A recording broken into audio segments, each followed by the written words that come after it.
Does this make me look like an idiot? Makes it look like you could write a book in about 45 days. Huh. I have a bad feeling about this.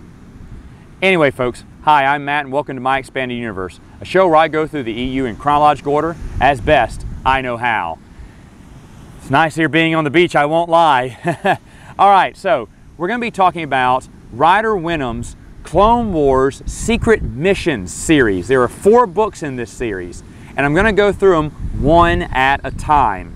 So the first one was called Breakout Squad. Now in Breakout Squad, it talks about young Jedi Padawan Nuru Kungarama as he is kind of put in charge of a group of clones. Cleaver, Breaker, what were the other ones? Chatterbox, Knuckles, and I want to say Sharp. I think those were it. It's been, like I said, it's been a while. But anyway, those 5 clones are unbelievably written. They're written so well, so well. One of the things I liked about the Clone Wars is that it took clones with no personality, gave them these personalities, and their nicknames became their names, and they owned them. And see, that was when Dave Filoni's Clone Wars was good, when it talked about the clones, just on the clones. The episodes that were just focused on the clones, I thought were his best. Unfortunately, he made 50% other stuff about other things, and it was garbage.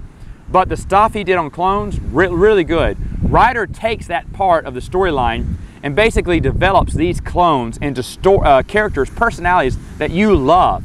Now let's get to that Chiss, Jedi, Padawan. What did I think about that? Well, at first I was not warm to the subject. I was like, oh no, they're making him Chiss because Chiss is cool, and we're automatically going to think Thrawn when we see him. And thankfully Ryder didn't really go in that, on that path. He went a different way.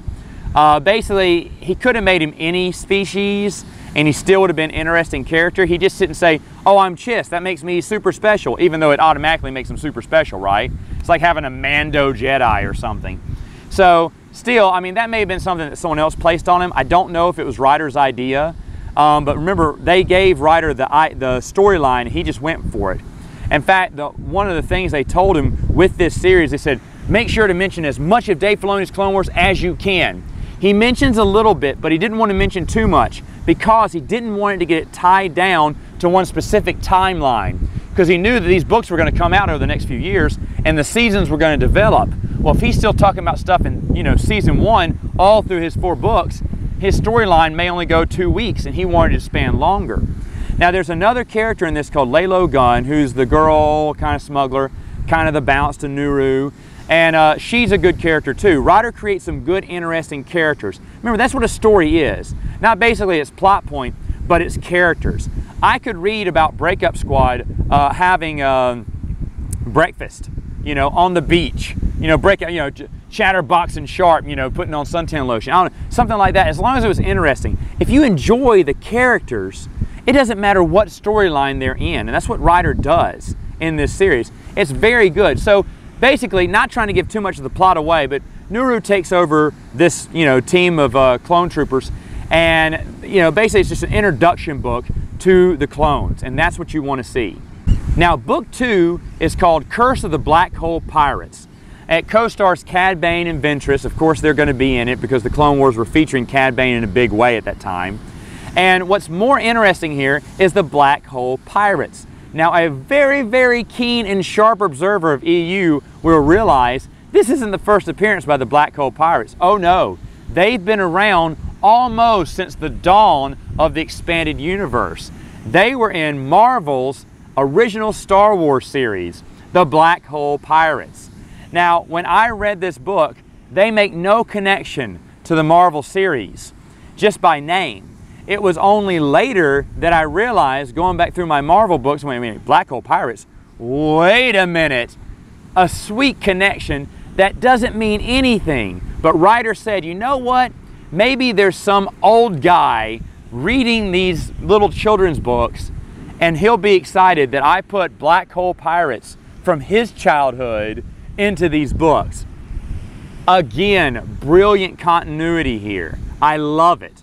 Now, over in that, it's just an encounter with black hole pirates involving Cad Bane and Ventress. Again, I want to stay away from the storyline. These are short stories, and I don't want to give away too much because that's almost giving away the entire plot. Book 3 is called Duel at Shattered Rock. Now, I love the cover, I hate the title. Duel at Shattered Rock. It's like it's a bunch of Indians, right? We will have duel at Shattered Rock. Then we'll have drink at Frozen Pond. You know, I don't know. Anyway, there is a duel at Shattered Rock, I guess.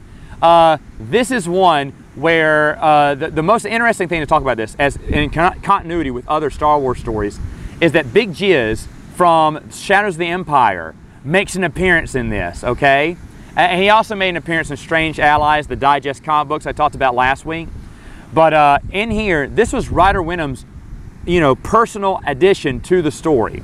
No one told him to put it in. He wanted to put it in because he loved the characters from Shadows of the Empire, and a lot of them weren't getting any more love. It's like Shadows of the Empire had this big fanfare, and then the side characters from the storyline got forgotten by the EU. So Ryder says, you know what, I'm going to put him in there because I loved him. And so they put him in there, and he's a fun character. But that's the most interesting thing about Duel at Shattered Rock. You want to know the rest of it, you got to read the little children's story. And the last one is called Guardians of the Chiss Key. Now in this, basically, it basically takes the story arc that started in book 1 and finishes it in book 4. There's no overall storyline involving what happened to his master and whatnot. So finally you see, a resolution to that story. Nuru is eventually going to be promoted to commander, and then he's going to be sent off on another mission. And I thought that meant that, when Yoda sent him out on another mission, I said, okay, great, book 5 is coming out. And I waited and waited and waited, and book 5 never came out. And that's a shame, because when I think about these books, I thought they were great. Folks, when I first did my review of the Clone Wars, I did not think there were so many great stories in the Clone Wars. I thought there were some average stories, but now going through it, I knew the comic books were going to be good, but I'd forgotten about some of the books. And these children's books are really good. I mean, really good. The whole secret mission stuff, really good stuff. It is worth your time to read, in my opinion. In fact, like I said, when book 5 eventually I noticed it wasn't going to come out, I was sad. And that's saying a lot for a children's series. Now, not as sad as Jedi Apprentice going away, but I was pretty sad. I was like, no, I want to hear more about Breakout Squadron. Remember, here I was picking up the first book going, Chiss Jedi Padawan, I'm not really into this, I think it's going to be garbage, to by the end of book 4 going, give me more, this is incredible. and that's what good writing does, and Ryder Windham does a fantastic job with this series. All right, folks, that is all the time I have for today. I will see you next. You've got to be kidding me. I don't believe this. You mean to tell me you've been here on the beach this whole time? Geez, the frag, Yub Nub, it's been like 6 months. Come on, dude, we're going home.